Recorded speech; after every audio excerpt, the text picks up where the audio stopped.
Long, long time ago, in an ancient India, there is a girl named Shakuntala who grew up in the woods amidst beautiful rice fields.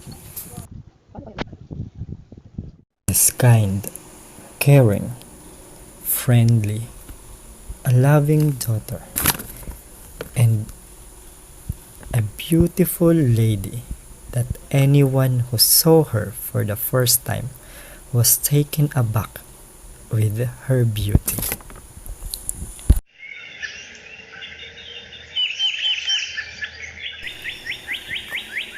One day, Shakuntala and her friends go for a walk and decided to stay beside the rice field.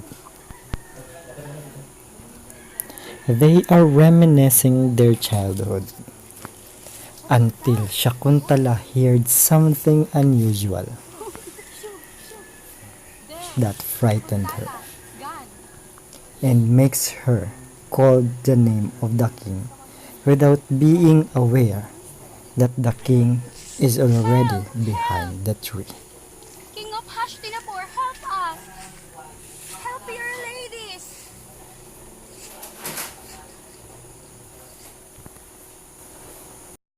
Day, Dushyanta, the king of the land, came to the forest on a hunt.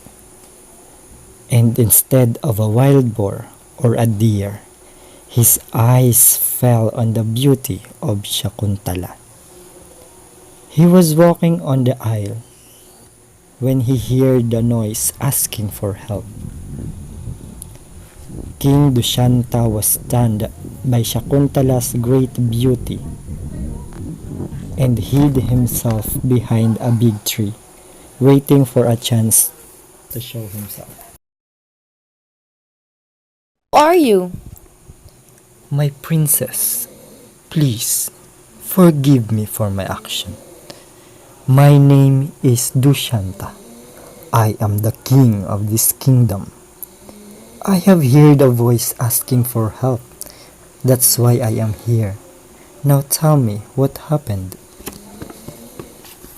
Oh, king, I am not a princess. I live in this ashram. I've heard an unusual noise that made me feel uneasy. It's okay, don't worry. I am here now. You're safe. Thank you.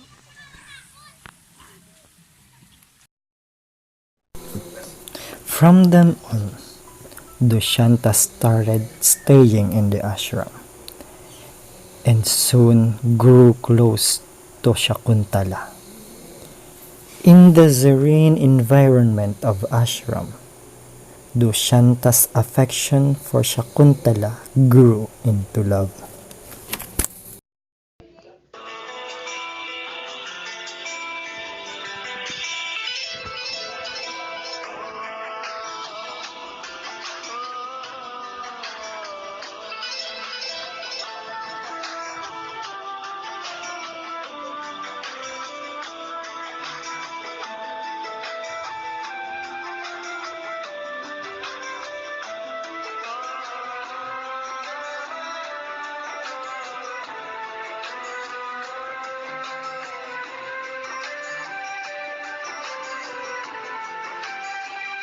One night, Dushyanta decided to marry Shakuntala and he asked Sage for permission. That night, their heart filled with love and so much happiness.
king received a message that he has to go back to his But kingdom one night, because of his the duty king received a message that he has to go back to his kingdom because of his duty as a king.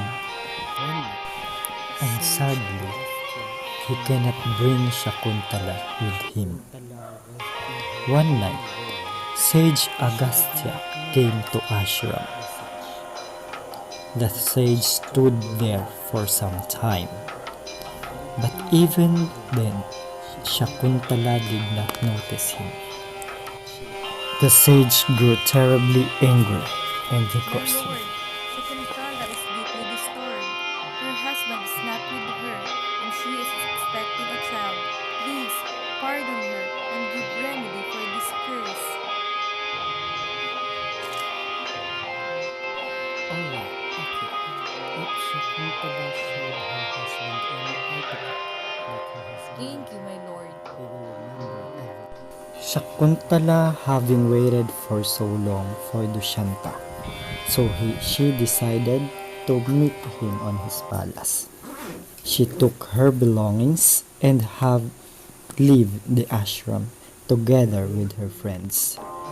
They started their journey to the kingdom of Hastinapur despite of bearing a child.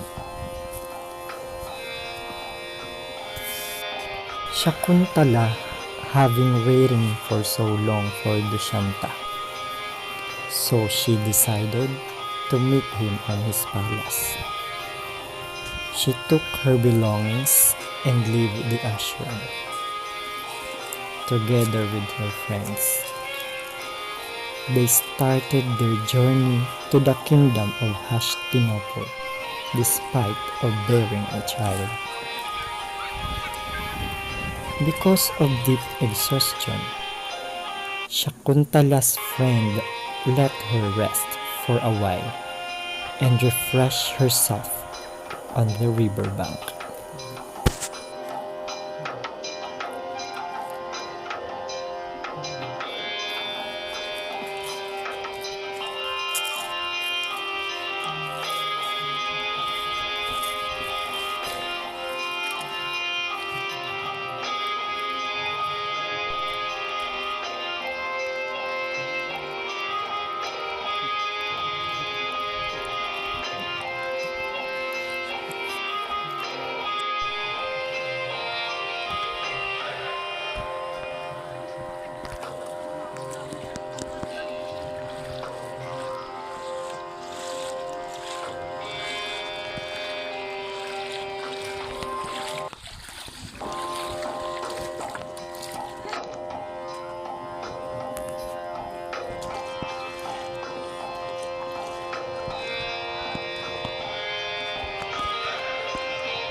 Because of deep exhaustion, Shakuntala's friend let her rest for a while and refresh herself with the riverbank.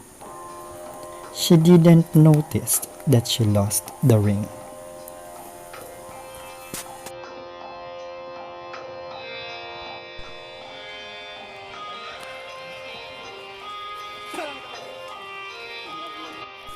Shakuntala reached Dusyanta's palace.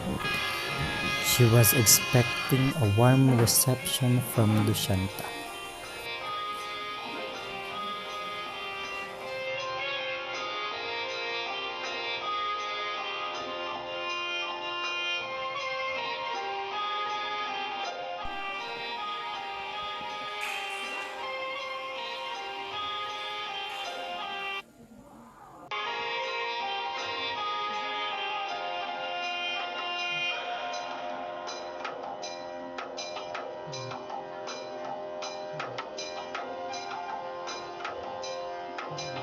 Seeing Dusyanta, tears began rolling down on her cheeks.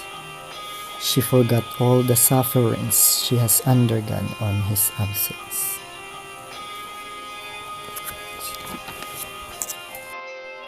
My lord, Why didn't you come and meet me all these days? I could not bear this separation any longer. Please accept me, my lord. You are going to have a child next month. Poor lady, I really don't know who you are. Shakuntala's tears began rolling down. She tried to make the king remember everything by telling him he had given her a ring before he left ashram, the place where they fall in love and marry each other. The king seemed not to remember anything and tell to the lady to leave.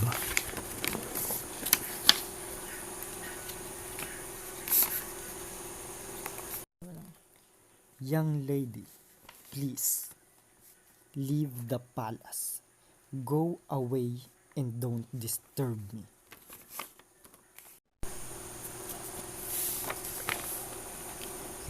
The guard assisted her way out to the palace. After a few days, a fisherman go to the palace and gave the ring to the king. After seeing the ring, the king remembered everything. He felt too much pain because of what he had done to his one and only love, Shakuntala.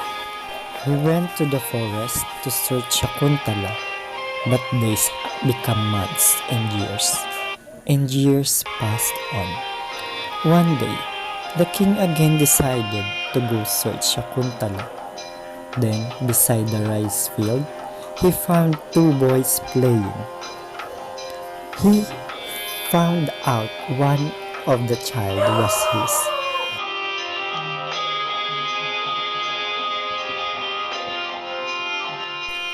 He came for Shakuntala.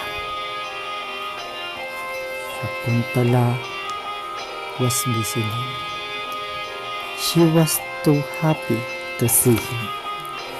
Despite of everything she knows, his king had no fault, and she accepted him again. And their family reunited.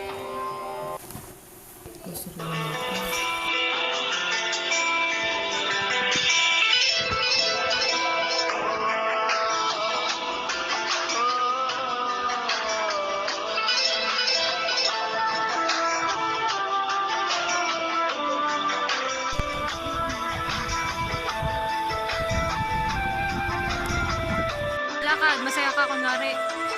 Ikot, ikot.